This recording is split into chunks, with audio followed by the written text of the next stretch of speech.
Ellen G. White is probably the most popular name in the whole of Advent season. A lot of us as young people, when interfaced with her writings, have been left with the startling question: how do I, as a young person, interpret and understand what Mrs. White has to say in the 21st century? First of all, we need to recognize that Ellen G. White was born on November 26, 1827. Being born in the 19th century meant that Ellen G. White was born in a specific context, a time and age. The same principles that we use to interpret the Bible, we should also employ when dealing with the writings of Ellen G. White. And it is for this reason I'm going to take this short study from the perspective of a theologian. To interpret correctly Ellen White, we must use hermeneutics. In other words, it is a principle of interpretation. Along with hermeneutics, there are a few other principles that will help guide us so that we do not make the mistake of misinterpreting what Mrs. White says. The first principle that we should employ when studying Mrs. White is that we should come to her writings with an open mind and a prayerful heart, seeking God's will for our life. We need to understand that inspired writings do not operate the same way that normal writings do. It means that without a spiritual mindset and without a prayerful heart, sometimes we cannot appreciate the message that God is speaking to us today. As we read Mrs. White, we also learn that we need to study her writing in their textual concept. It means that we don't just accept an idea just because a few words seem to express a particular view, but it means that we need to look at the broader textual context. You see, if we are reading a portion of Mrs. White and we find a passage that is striking, we need to look at what Mrs. White is saying throughout the entire chapter so as not to misunderstand what Mrs. White has already said. As we review the writings of Mrs. White, we realize that there are countless compilations of her writings. So we will find books, for example, like Stewardship and, even Messages to Young People. These are books that are compilations. So whenever you read it, you need to know where the original quotation came from so as to not misunderstand what she said. As we go through it, we realize that to understand completely what Mrs. White is saying, you need to read the entire corpus or the entire body of inspired writings on a topic or issue to gain a proper balance and a correct understanding. Whenever Mrs. White speaks about something, don't just jump at what she says in a particular area and say, okay, this is what Mrs. White thinks. You need to go in every particular place that Mrs. White spoke about that thing before you make certain claims. For example, some people thought that Mrs. White was a racist because she said a statement in one particular area. But if you read the entire corpus of what she says in regards to the black race, you'll realize that that wasn't the case at all. So don't let one piece of writing mislead you. As we read, we also need to understand that we need to study the statements in their historical context. It is essential to give attention to matters of time and place. Mrs. White lived in a different culture and a different time than we did. So whenever we read her writings, we need to take that into consideration as well. We need to recognize that her counsel sometimes switches between the ideal will of God and the actual imperfect situations. And believe it or not, we need to use sanctified common sense. We need to come to Mrs. White without expressing a sense of trying to get her to prove our ideas or our extreme views.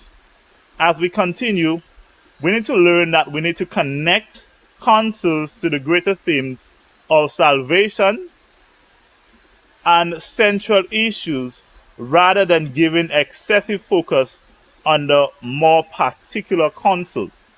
Don't just fall over the small things that Mrs. White said. But be careful to study the larger thing. Be careful to observe what she said about Jesus, salvation, and living a holy life, as opposed to worrying what she said about a smaller area that doesn't have any significant bearings today. As we continue, we'll recognize that a simple rule would be to spend 80% of your time on the major theme and 20% of your time on minor issues. If you spend too much time focusing on the small issues, you will come up with some very confused ideas. As some of our brothers have come up, those that deem themselves shepherd rods and also reformers. This is how it all starts. As we continue, we need to recognize that when we read Mrs. White, we need to read her writings and see what she intended to say and try not to stretch her statements too far. For example, if Mrs. White says all, she might not necessarily mean all. And don't just try to fit everything that she says in there. You see, her statements in regarding the 6,000 years at the age of the earth and the second coming of Christ are a good example. She says nearly 6,000 years. She says more than 6,000 years. She says the continual transgression of man for over 6,000 years has brought sickness, pain, and death. The focus here is not on the exact number, 6,000 years, but rather on the short chronology of the earth. As we continue to study Mrs. White, we need to appreciate the change in meaning of words over time. For example, Mrs. White says, "It is the nicest work ever assumed by men and women to deal with youthful minds." Nice. Sounds like pleasant, doesn't it? But back then, in the 19th century, the word nice was defined as showing delicacy or refinement and hard to please or satisfy. Completely different meaning. But if we would just take this phrase today and run with it, we might run the risk of misinterpreting what Mrs. White said. As we continue and we learn about Mrs. White, we need to understand that we are required to use the compilations in an effective way. You see, compilations can produce problems if they do not have enough textual and historical context. Listen to this, for example.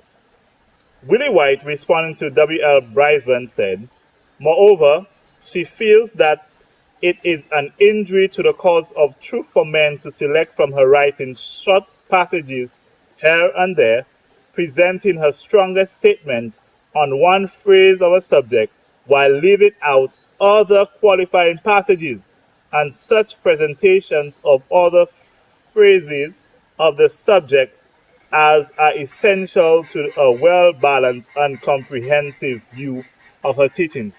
So Mrs. White is saying this: if she said something that is extreme here or there, don't just take all these passages and string them together. Go and look for the places that she also spoke of these things, where she gave another side, so you could get a balanced view. And this is being fair to the writings of Mrs. White. Another thing that we need to be very careful of as we are reading Mrs. White in the 21st century is actually the criticism of Mrs. White. And as we continue, we see that Mrs. White was accused of being a plagiarist, and we also learn about theological immaturity and so on, relationships, predictions, and unusual statements. Let me just run through really quickly plagiarism. In some cases where a historian has grouped together events as to afford, in brief, a comprehensive view of the subject, or has summarized details in a convenient manner, his words have been quoted, but in some instances no specific credit has been given, since the quotations are not given for the purpose of citing that writer as authority, but because his statements afford a ready and forcible presentation of the subject.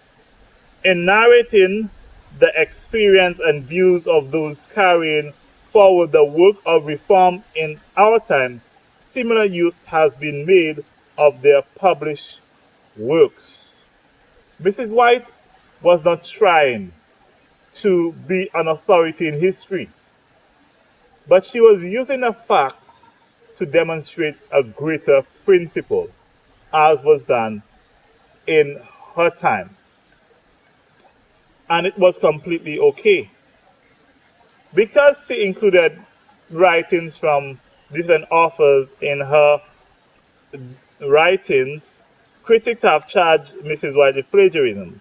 But the mere use of another's language does not constitute literary theft, as noted by attorney Vincent L. Ramick, a specialist in patent, trademark, and copyright cases. After researching about 1,000 copyright cases in American legal history, Ramick issued a 27-page legal opinion in which he concluded Ellen White was not a plagiarist and her works did not constitute copyright infringement or piracy. Simple as that. Mrs. White needs to be given credit for using the sources in her days. But using that idea and charging her with plagiarism is not being fair to her writings. As we continue, we learn, for example, that Mrs. White's vision changes her opinion. For example, she learned that it was time to commence the Sabbath, or Bates argued for 6 p.m. Friday to 6 p.m. Saturday. J.N. Andrews led out in a scriptural study on the issue and concluded that the Bible argues for sunset Friday to sunset Saturday. And Mrs. White had already agreed with Bates, 6 p.m. to 6 p.m. However, after the study, she got a vision confirming the sunset to sunset position. So we see it is very possible for her to mature in her understanding of Scripture. And so what she writes will also have been impacted, and it makes her no less inspired. Mrs. White still speaks. She has a continuing legacy that will last throughout many generations. And this is what she said. Abundant light has been given to our people in these last days. Whether or not my life is spared, my writings will constantly speak, and their work will go forward as long as time shall last. My writings are kept on file in the office, and even though I should not leave, these words that have been given to me by the Lord will still have life and will speak to the people. You ask, how relevant is Mrs. White in the 21st century? I say she's not just relevant to the 21st century, but she's relevant for all times.